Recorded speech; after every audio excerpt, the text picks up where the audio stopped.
శ్రీ గురుభ్యో నమః. శ్రీమాత్రే నమః. మా భక్తి టీవీని ప్రోత్సహిస్తూ ఉన్నటువంటి మా ప్రేక్షకులందరికీ ధన్యవాదాలు తెలియజేస్తూ ఉన్నాము. 26 ఏప్రిల్ నుంచి 2 మే వరకు గల కాలానికి రాశి ఫలితాలు ఏ విధంగా ఉన్నాయి, అలాగే గ్రహస్థితులు ఏ విధంగా ఉన్నాయి తెలియచెప్పుకుందాం. మేషంలో రవి గారు ఉన్నారు, వృషభ రాశిలో శుక్రాచార్యుల వారు ఉన్నారు. గురువు గారి యొక్క స్థితి సంచారము మిథున రాశిలో జరుగుతూ ఉండగా చంద్రకేతువుల యొక్క సంచారము సింహ రాశిలో ఉంది, కుంభరాశిలో రాహు ఉన్నారు. ఇక శని కుజ బుధ 3 గ్రహాల యొక్క స్థితి సంచారము మీనరాశిలో ఉంటూ ఉండగా వారాంతంలోకి వెళ్ళేటప్పటికీ బుధుని యొక్క సంచారము మేషరాశిలోకి మారి ఉంది, చంద్రుని యొక్క సంచారము తులారాశిలోకి మారి ఉన్నది.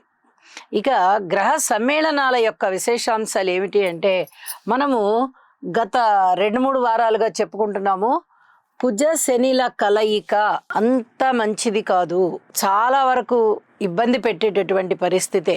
వాహన ప్రమాదాలు ఉండడానికి, ఆస్తి తగాదాలు ఉండడానికి, అలాగే భూమి తగాదాలు, కోర్టు కేసులు, రోడ్డు ప్రమాదాలు, హృద్రోగాలు, ఆపరేషన్స్, వ్యక్తిగత నిందలు, ధనము ఎక్కువ ఖర్చు అయ్యేది, జల మార్గాలు కూడా చాలా ఇబ్బంది ఉండడము, ప్రస్ఫోటనాలు ఉండడము, అందులో ఇలాంటివన్నీ ఉండడానికి చాలా వరకు అవకాశం ఉంది. వ్యక్తిగత జీవితాలలో కూడా చాలా విషయాలు ఇబ్బందికరమైన విషయాలే ఉంటాయి. కాబట్టి ప్రతి మనిషి కూడా రాశితో సంబంధం లేకుండా కుజ శని స్తోత్రపారాయణాలు చేసుకోవడం చాలా చాలా మంచిది. ఇక కేతు చంద్ర కలయిక కొద్దిగా భక్తిభావాన్ని సూచిస్తూ ఉన్నప్పటికీ ఎదుటి వారిని అనుమానించేటటువంటి లక్షణం వస్తుంది. ఇది ఎవరైనా మనని ఇబ్బంది పెడుతున్నారా, మనని ర్యాంక్ ట్రాక్లో నడిపిస్తున్నారా, సరైన సలహాలు ఇవ్వడం లేదా, మనము సంప్రదింపులు చేస్తున్న వ్యక్తులు సరైన వారేనా అనేటటువంటి అనుమానాలకి దారి తీస్తూ ఉంటుంది.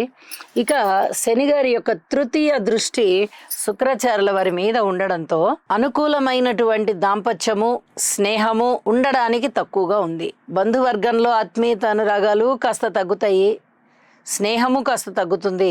అలాగే ప్రేమ వ్యవహారాలకు సంబంధించి, భార్యాభర్తల అనుబంధానికి సంబంధించి కూడా చాలా ఇబ్బందికరమైనటువంటి ఫలితాలే ఉంటాయి. ఇక గురువు గారి యొక్క 9వ దృష్టి రాహు మీద ఉంది.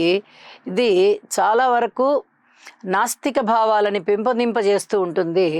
అలాగే కుంభ రాశిని చూసుకున్నట్టయితే ఆ రాశి మీద దృష్టి పడుతోంది కాబట్టి భగవద్భక్తిని ఇనుమడింపజేస్తుంది. పరస్పర విభిన్నమైనటువంటి 2 రకాల భావాలు ఇక్కడ గురు రాహువుల దృష్టి వల్ల, స్థితి వల్ల కలుగుతూ ఉన్న కారణం చేత ఏమి కంగారు పడద్దండి, 99.9% దైవభక్తే పెరుగుతుంది అని చెప్పి తెలియచేస్తూ ఉన్నాను.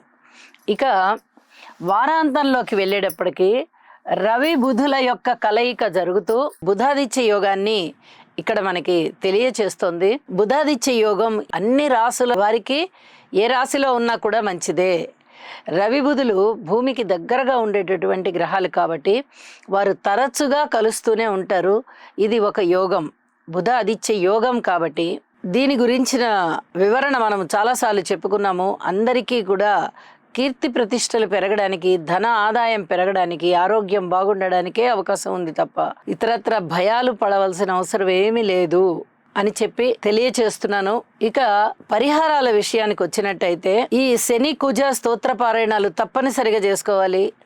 అలాగే గురువు గారికి స్తోత్ర పారాయణాలు తప్పనిసరిగా చేసుకోవాలి. శుక్రాచార్యుల వారికి కూడా స్తోత్ర పారాయణాలు చెయ్యండి. ఈ వారం రోజుల కాలంలోనే మనకి కాలసర్ప యోగం అనేది వస్తుంది. అది నేను మళ్ళీ ఒక ప్రత్యేకమైన వీడియో చేస్తున్నాను, తప్పకుండా అది కూడా చూడవలసిందిగా సూచన.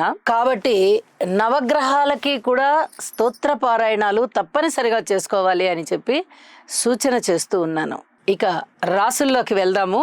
తులారాశి వారికి ఈ వారం రోజుల కాలాన్ని పరిశీలన చేసినట్టయితే 7 గ్రహాల యొక్క ఉనికి చాలా అద్భుతమైన ఫలితాలను ఇస్తోందండి. 7 గ్రహాలంటే మాటలైన విషయం కాదు. ఎవరికైనా కానీ జన్మజాతకంలో ఇప్పుడు జరుగుతూ ఉన్నటువంటి దశలు, అంతర్దశలు కాస్త ఇబ్బందికరంగా ఉన్నట్లయితే మాత్రమే వారికి అనుకూలం కావు. కానీ ఏమాత్రం బాగున్నా జన్మజాతకం, గోచారం కూడా చాలా అద్భుతంగా సపోర్ట్ చేస్తుంది. కాబట్టి చాలా చాలా మంచి ఫలితాలు వచ్చేటటువంటి పరిస్థితి ఉంది. షష్ఠ స్థానంలో శని కుజ రాహువులు ఉన్నారు. అష్టమ స్థానంలో శుక్రాచార్యుల వారు ఉన్నారు, నవమ స్థానంలో గురువు గారు ఉన్నారు, ఇక ఏకాదశంలో చంద్రకేతువులు ఉన్నారు. మరి 7 గ్రహాలు ఈ విధంగా అద్భుతమైన ఫలితాలను ఇస్తూ ఉంటే ఫలితాలు సరిగా లేవు అనుకోవడానికి అవకాశమే లేదు. మీకు ఏదైతే ఆశయం, జీవితాశయం ఉందో ఆశయ సాధన అనేది చాలా చక్కగా జరుగుతుంది. ఊహించని విధంగా ధనలాభాలు ఉన్నాయి. అలాగే ఉద్యోగ జీవితం బాగుంటుంది, ప్రమోషన్స్ ఉంటాయి, ఉన్నత స్థితి ఉంటుంది, మంచి ఇంక్రిమెంట్లు ఉంటాయి. పితృవర్గ రీత్యా చాలా సహాయ సహకారాలు ఉండడానికి అవకాశం ఉంది. యజ్ఞాలు, యాగాలు, అలాగే దానాలు, ధర్మాలు, దైవభక్తి ఇవన్నీ కూడా బాగా ఇనుమడింపబడుతున్నాయి. ఊహించని విధంగా విలువైన వస్తువుల్ని లేదా పట్టు వస్త్రాలని కొనుగోలు చేస్తారు, వాటిని భద్రపరుచుకుంటారు. అలాగే శత్రువుల యొక్క సంఖ్య తగ్గిపోతుంది, మిత్రుల యొక్క సంఖ్య పెరుగుతుంది, స్నేహం అనేది బాగా వృద్ధి చెందుతుంది, ఆరోగ్యం బాగుంటుంది. భగవంతుడే సాక్షాత్తు మీకు అనుకూలంగా అన్ని పనులు ఆశీర్వదించేశాడా అన్నట్టుగా చాలా అనుకూలమైనటువంటి ఫలితాలు ఉంటాయి. ఏ పని ప్రారంభించినా విజయ అవకాశాలు ఉంటాయి. అయితే కోర్టు కేసుల విషయంలో మటుకు చాలా జాగ్రత్తగా ఉండాలి. అలాగే మాట తీరుని చాలా జాగ్రత్తగా పెట్టుకోవాలి.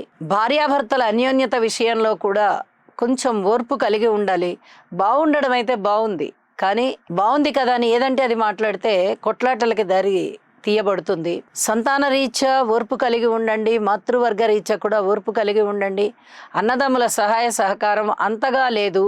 వాహన ప్రమాదాలు జరగకుండా చూసుకోండి, జాగ్రత్త పడండి. అలాగే ఈ తగాదాలు ఏవైనా సరే, అది అన్నదమ్ములతో అవ్వచ్చు, బంధుమిత్రులతో అవ్వచ్చు, భార్యాభర్తల మధ్య అవ్వచ్చు, లేదా ఒక కుటుంబంలోనే తల్లిదండ్రులకి బిడ్డలకి మధ్య అవ్వచ్చు, చెప్పలేం.